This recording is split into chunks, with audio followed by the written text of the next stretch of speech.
grocery stores are already feeling it. Stop and Shop's reporting that it was like a ghost town this weekend because people cannot use the money. So it's really impacting Rhode Islanders, and these are real people. Forcing people in our own backyards, in our communities, into the tough decision between food and medicine. And it's going to cause a crisis, an added crisis into the healthcare system. Rhode Island cannot afford to backfill this. What are we doing here? This is not what our country is about.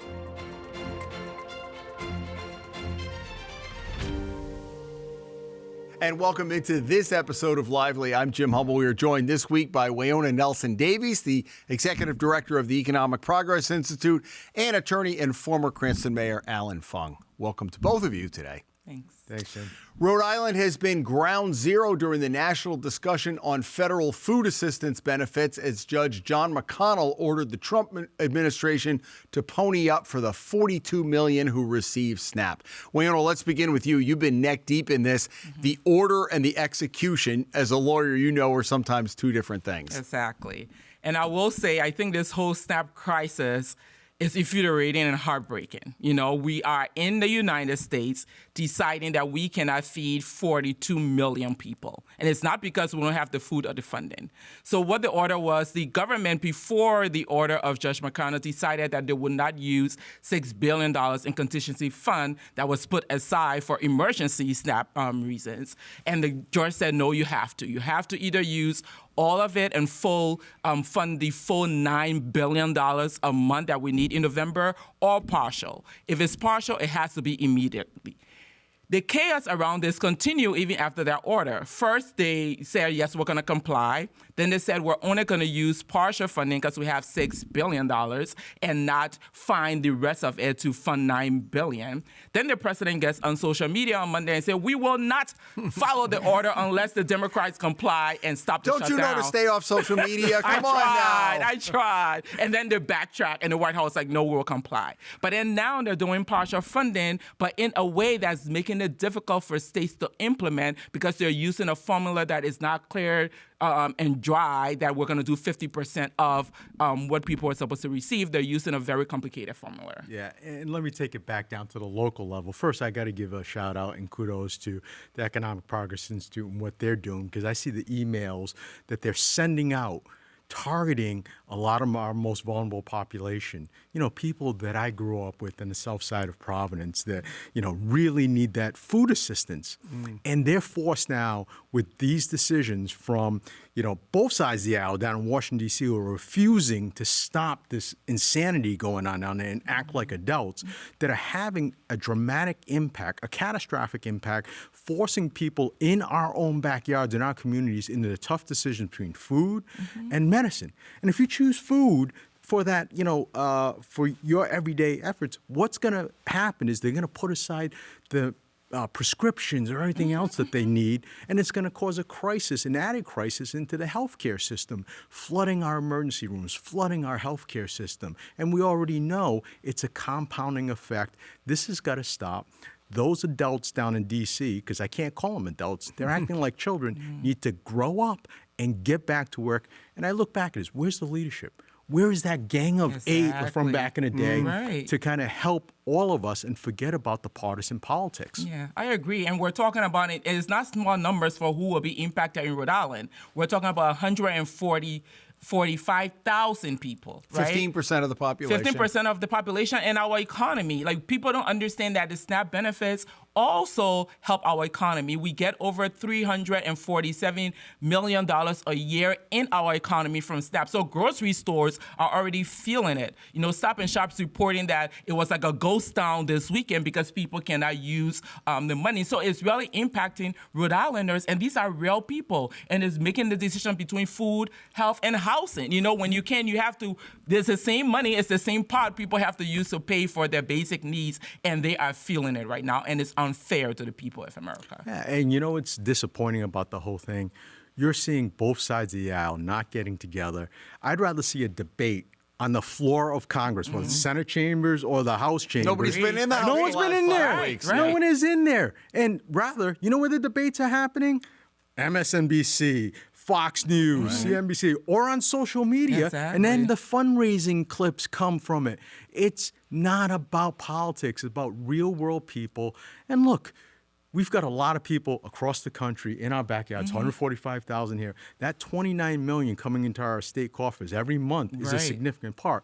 And now, we saw the governor putting out the emails about the formula now because of partial. No one understands that. We're all bright people, and we're having difficult times understanding that. Exactly. So a week ago, the governor said they had the big get-together with the Rhode Island Foundation, and that can only fill in so much. But what about the local efforts in terms of food banks, donations? Is that helping fill the gap? I think it is, and one of the things I think people is interesting in movements like this, you see the community stand up, right? Where the government's feeling the people are standing up. So the food bank, Elijah Project, you have Mount Hope Center are getting together and doing food drives. Even EPI, who we do data and research, we're having a training on navigating public benefits so people understand the impact on SNAP and Medicaid post big, beautiful bill, and we're telling people, please bring non-perishable food when you come to this training. So communities is stepping up, and I have to give it up to Governor McKee that looked at what we had in our reserve and said we need to make sure at least children and their families can eat prior to the order, but that is a short-term solution. If this continue in December or January, Rhode Island cannot afford to backfill this. I should have brought a canned good this morning for you. I'm so sorry. I didn't put it in my bag. I should have too. Yes. The larger issue is the shutdown at this point. And I thought, we're going to talk at some point about the elections, but I thought that now that we're beyond that, okay, let's just put all of this aside. But I wonder, that Gang of Eight that you referred to was Link Chafee, Susan Collins, Olympia Snow, back moderate Republicans and Democrats who would get together. And we've gotten so divided now, nobody wants to blink. We're missing that now. And you just saw another member of Congress, Jared Golden up in Maine, a moderate centrist person who's saying, I give up because it's become so toxic. It's having an impact on my life, my family's life. You see people leaving Congress, right? Leaving Congress. Threats on his children? Yeah. Come on, cut What are we this doing out. here? What are we doing here? This is not what our country is about. When I sat back last night, my wife and I went to Brown University, the Ogden lecture, and listened to Condi Rice about how it was different during different administrations in the past. You're losing that leadership now. We've got to stop focusing on raising money for the next election or focusing on this is going to be the issue we're going to drive the next election. Let's focus on us. Yes. They're forgetting about that. By the way, how many members of Congress are getting paid while everyone else isn't? Exactly. Yeah, that's the real kicker. It is. And somebody proposed maybe we should stop that, but those are the first people. You're not doing your job, right? So why would you get paid? And you're getting paid. You're not even in D.C. having the conversations that you need to have. And I think what is important here is why do we have a shutdown? What are the issues, right?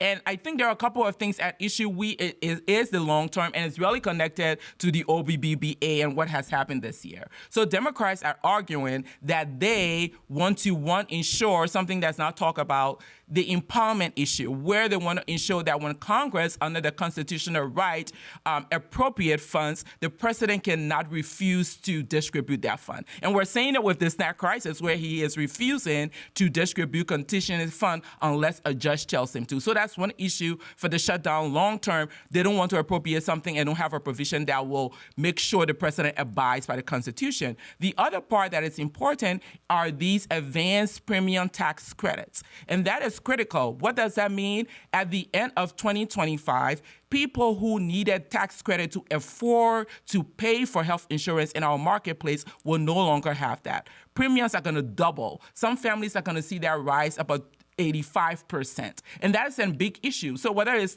appropriation, figure out the shutdown or not, we need to make sure people can pay for health insurance going forward because we're going to be facing another crisis after December. Well, and the Republicans have been trying to get rid of Obamacare for 10 years, but they don't, it was repeal, but there's no replace. And so I see kind of a slow walk on the benefits. The larger issue is that this is affecting red states and blue states. And I just don't understand why the people at some point representing those districts realize this is a bill that's going to come due sooner rather than later. We should not be playing chicken with reform. Yeah, agreed. These are great policy debates that we're having. No matter where we stand on the L, it should be a debate.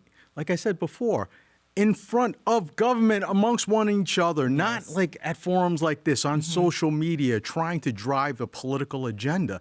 And that's what's missing right now. And that's what's, it's crazy because reform shouldn't happen through a shutdown and one side or the other holding the other side hostage over, I want this, no, I want this.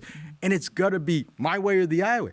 Where is that leadership pulling people together? Even if it's 8 people coming together to try to drive some type of change, we're not seeing that effective leadership today, especially at that federal level.